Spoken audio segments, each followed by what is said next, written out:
Over the last few months, the world has watched in anxious anticipation of the Bank of Japan's next move. Its ultra-loose monetary policy, long a global anomaly, has consistently resisted the gravitational pull exerted by the hawkish shifts among major central banks across the Western world. The implications of the BOJ's continued resistance are profound, not only for Japanese investors and consumers, but for global financial markets that hang delicately on every decision made within the hushed boardrooms of Tokyo's financial elite. On Friday, the Bank of Japan once again defied global expectations, opting to keep its monetary policy steady and maintain its ultra-low interest rate. In clearer terms, this means the BOJ held firm on its unsecured overnight call rate at about 0.25%. While the rest of the world either slams on the monetary brakes or flirts with reversing course, Japan's central bank has steadfastly kept to its own trajectory since July's subtle shift towards normalization unnerved investors. This moment, pregnant with meaning for market watchers, hints at the BOJ's long-term vision, one that's nuanced, patient, and deeply attuned to Japan's unique economic landscape.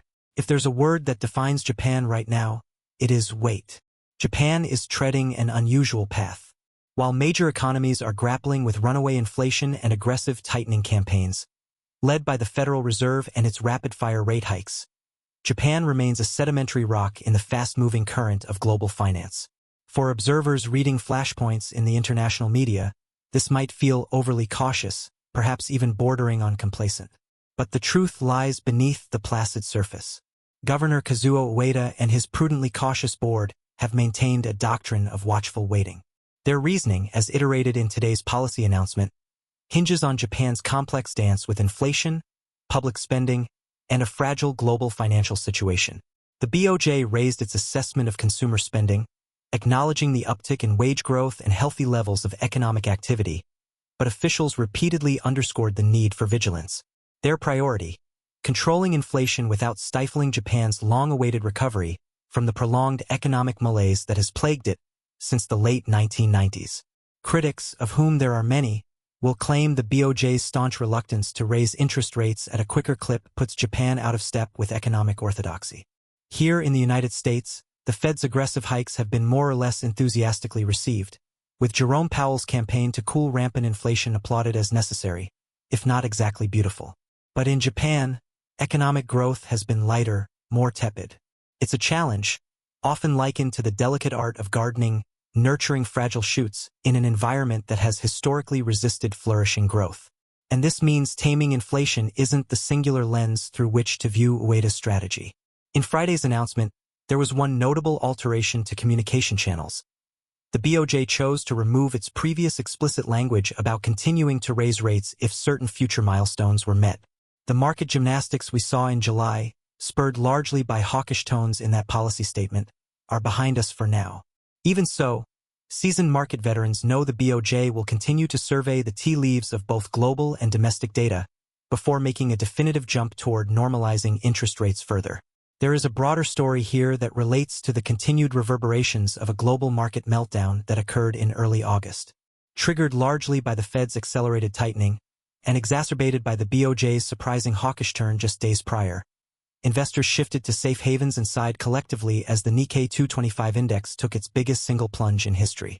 A staggering $1.1 trillion evaporated from the Japanese stock market in the wake of 3 chaotic trading days. Ueda's institution has since worked to subdue market fears, ensuring investors that any further tightening would not occur haphazardly, but with meticulous care and strong attentiveness to the global financial ecosystem. Despite the volatility, Ueda and his senior board members are betting on the sentiment that Japan's economy can weather what is a complex international storm. We're monitoring how the market digests the data, Governor Ueda explained in his calm, methodical cadence during a press conference this afternoon. Our goal remains price stability, no more, no less. But achieving that goal demands a precise and careful approach, one that aligns with both domestic concerns and global economic realities. For those following the speech live, it was clear that stability was indeed the paramount concern stressed throughout his guidance. The long-term view being projected from BOJ's leadership contrasts rather sharply with the high-octane policy environments in Washington, London, or Frankfurt, places increasingly defined by a defensive inflation overgrowth approach. Of course, the elephant in the room remains inflation itself, and there's no question that the word looms large in the minds of Japan's policymakers. Inflation control has been the mantra globally, but Japan faces a distinct variation of the problem that makes its struggle unique. Over 4 decades of economic stagnation, demographic decline, and hesitancy in fiscal expansion mean that Tokyo's central planners have avoided cataclysmic inflation spikes seen in economies like the US. Yet, Japan sits precariously on a knife-edge dilemma. Inflation that doesn't take might plunge the nation back into stagnation, while inflation that balloons risks destabilizing already fragile conditions for average consumers. Tokyo has witnessed some bright spots. Wage increases, which had lagged for many years, have finally started materializing, and consumer spending, a bellwether of economic health, has edged upwards in recent months. The BOJ's own projections continue to indicate price growth should hit targets later in their forecast horizon, leading to a tug-of-war between caution and confidence. But several institutional economists observe that any movements forward will be slower and tempered, even if Japan continues to meet its benchmarks on these fronts. Chotaro Morita, a chief strategist with All Nippon Asset Management Company, provides a seasoned view. Governor Ueda appears to be delaying the BOJ's decisions to raise rates due to the precarious economic climate overseas. The Federal Reserve's outsized moves, paired with the Bank of England and European central banks' hawkish inclinations, have rattled markets. Japan is forced to play a waiting game for now. Headlines following the announcement reminded many of a familiar sensation from recent months, a mild but notable absence of dramatic reaction. Stocks maintained the modest gains achieved earlier in the week, benchmark bonds were steady, and the yen saw only slight shifts against the dollar. It's almost as if the financial world collectively shrugged but kept a watchful eye. Market expectations, however, remain tilted at a delicate balance. Current pricing suggests investors harbor less confidence that policymakers at the BOJ will undertake additional hikes in the short term. Overnight index swaps, OIS, point to roughly a 33% chance of a 25 basis point uptick by year-end. Compare this with the roughly 70% of economists surveyed by Bloomberg expecting such a move, and it's clear that confidence is hardly uniform. For now, the tug-of-war between expectations and reality continues, as Ueda's team parses through the myriad trifecta of pressures, domestic economic conditions, global market fluctuations, and the not-so-inconsequential efforts of fellow central banks abroad engaged in their tightening crusades. The Federal Reserve's rate cuts earlier in the week have brought new dynamics into play that might influence Japan's route. Despite outward appearances, this shift creates tension for Japan's market participants, as some predict Ueda may need to fortify Japan's domestic policy in response to these external pressures, albeit in well-calculated increments designed to prevent market panic or economic dislocation at home. As if merely contending with financial dilemmas wasn't challenging enough, Tokyo's officialdom finds itself amid broader political transitions.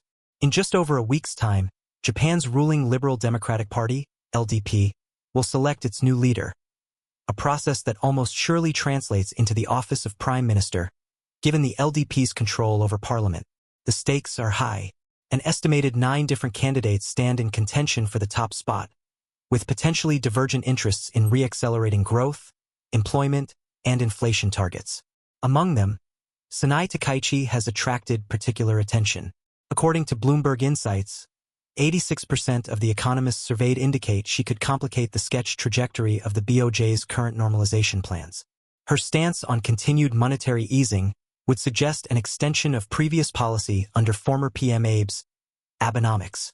Yet, financial insiders don't expect any immediate fireworks.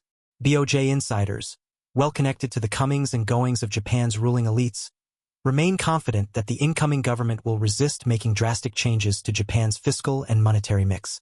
Though Sanai Takaichi's possible ascendance provides an intriguing variable, the deeply rooted stability within Japan's monetary policymaking is apt to withstand any sudden jolts from the political circles. For now, we continue to ask where Japan is headed. Markets grind on, investors maintain a watchful lurk, and consumers brace themselves for the possibility that interest rates could pivot upward at some point in the future. But Friday's message from the BOJ was clear. Japan will operate at the same pace it's adhered to for much of its recent financial history. A slow, methodical patience that emphasizes stability over speed. The wisdom of this approach is, of course, debatable. Skeptics argue that Japan risks falling behind the curve, especially in a world where other major economies are moving swiftly to cool inflation or, paradoxically, to reverse course and ease policy in anticipation of economic downturns. The Federal Reserve has been walking this tightrope dexterously, first raising rates aggressively and now hinting at potential cuts as the outlook becomes murkier. The Bank of England and the European Central Bank have similarly started to bake in more flexible postures. Japan, for better or worse, is seen as playing the long game, preferring to watch, wait, and strike only when it can be sure its economy is sturdy enough to handle the volatility that might come from adjusting monetary policy too rapidly. What Governor Ueda is doing could be characterized as playing chess, not checkers. Every move carries consequences that span not just months, but years. Indeed, Japan's ultra-low interest rate regime has been one of the longest-running experiments in modern monetary policy history. It reflects the idiosyncrasies of Japan's economy, where low growth and modest inflation, mixed with an aging population and shrinking labor force, have created a unique set of challenges. The solutions to Japan's problems aren't going to come from following what the Bank of England or the Federal Reserve do. Japan is blazing its own trail, for better or worse. To contextualize the decision further, one must observe the intricate web of socioeconomic factors that underscore Japan's predicament. Consumer spending, the very heartbeat of economic growth, hit new highs recently, a glimmer of hope for optimists. The BOJ itself raised its assessment of this crucial economic pillar. But even here, skeptics abound. Japanese consumers have long been cautious, mindful of the protracted stagnation that has loomed over the economy since its speculative bubble burst in the 1990s. Spending today may fluctuate with the whims of short-term economic incentives, but a return to the heady days of growth remains elusive. Let's dissect Japan's broader monetary context through a macroeconomic lens.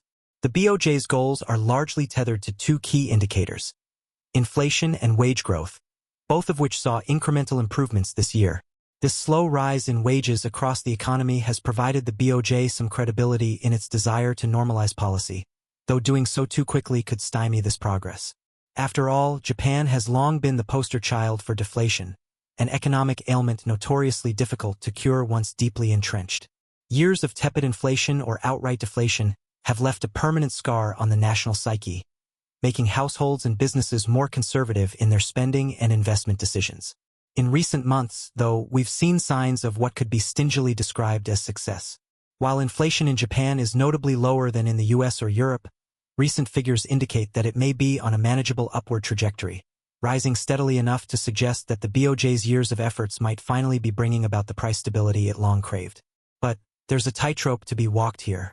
Should inflation accelerate too sharply, the BOJ could be forced into a corner where aggressive rate hikes become inevitable, a situation that would likely shock the Japanese market, which has grown accustomed to the security of its low interest rate environment. That is the very scenario Kazuo Ueda wants to avoid, and in that context, his cautiousness is far more understandable. We are not living in an economic world where boom-bust cycles can be navigated easily, especially not in Japan, where history has a stubborn tendency to stick to the ribs of policy decisions.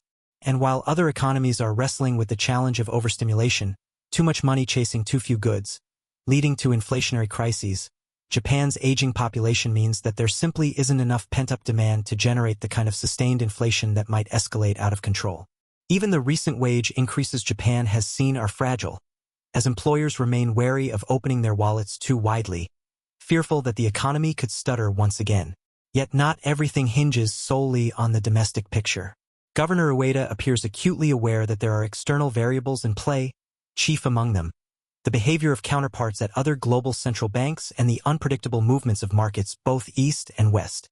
When the Federal Reserve or the European Central Bank makes decisions, Japan doesn't sit unaffected. The BOJ's own decision could take cues from others, albeit subtly and without dramatic shifts. The Bank of Japan, though largely operating independently of the practically coordinated moves of the global North's leading central banks, cannot entirely brush off external influences. Some analysts expect Ueda to eventually be forced into yet another make-or-break decision later this year, depending on how global conditions evolve. The August market meltdown that followed the Fed's hawkish stance in July left deep scars in Japan's own financial markets, forcing investors and policymakers alike to recalibrate. Though the immediate risks of a global economic contraction or financial crisis have subsided somewhat, the underlying volatility has not. Market specialists such as Toru Suehiro of Daiwa Securities believe that the BOJ could hike rates by December if conditions stabilize appropriately. Others remain more cautious, even skeptical, about whether any sizable move could materialize before 2025. What complicates matters even further is the yen's current position. The currency has weakened significantly against the US dollar, partially because of Japan's dovish stance compared to the rest of the world's tightening frenzy.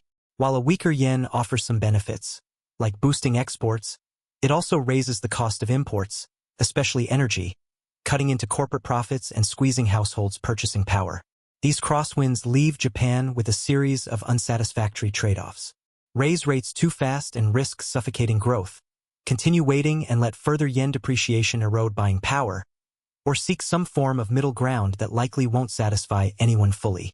The market's neutral to muted reaction to Friday's announcement suggests investors may have finally resigned themselves to perpetual uncertainty. They know better than most that there are no easy answers in modern finance, particularly not in a country as unique in its economic foundations as Japan. Wading into these murky waters is Japan's imminent political transformation. As the Liberal Democratic Party, LDP, readies itself to select a new leader, many are wondering how this shift will impact Japan's fiscal and monetary strategy. On paper, this seems like a seismic moment. Heads of state often shape the economic paths of their countries, and Japan's new prime minister could, theoretically, place pressure on the BOJ to alter course, but the reality is more muted. Whoever takes over the LDP, and by extension becomes Japan's next prime minister, will almost certainly let Governor Ueda continue captainship of Japan's monetary policies relatively undisturbed. Historically, even Japanese premiers who favor looser monetary policy haven't been able to sway the BOJ's decisions drastically. While it's true that one candidate, Sanai Takaichi, might push for more aggressive monetary easing if elected, experts are already predicting only incremental changes. The BOJ, with its decade-long history of fighting Japan's deflationary quagmire, prides itself on being an island of institutional independence. Still, the markets will be holding their breath as the LDP election unfolds on September 27th. The winner of this contest will have major implications not just for Japan's political future, but for its financial policies as well. However, barring an extreme outlier scenario, experts like Toru Suehiro believe the BOJ's overarching goals will likely remain unchanged. The ruling party and the BOJ have largely found common ground over the decades in seeking stable inflation and economic growth, even if they occasionally differ over their preferred tactics. Sanai Takaichi, who likely represents the most extreme perspective among the LDP candidates, may possess some ability to complicate the BOJ's policy normalization plans, but most view those concerns as marginal. So, where does Japan stand at this moment, and what can we expect looking forward? Tokyo continues its careful, judicious dance through the economic minefields laid over the last several years.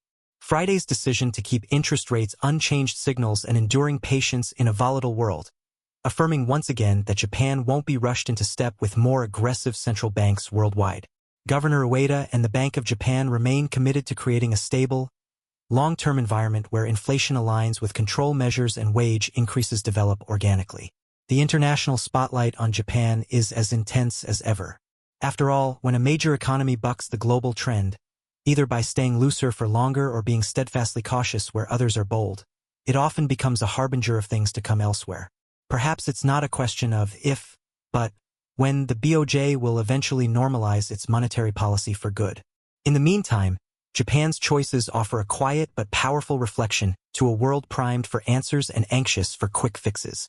This deliberative process may frustrate some in the financial community, accustomed as they are to more immediate movements from the ECB or the Federal.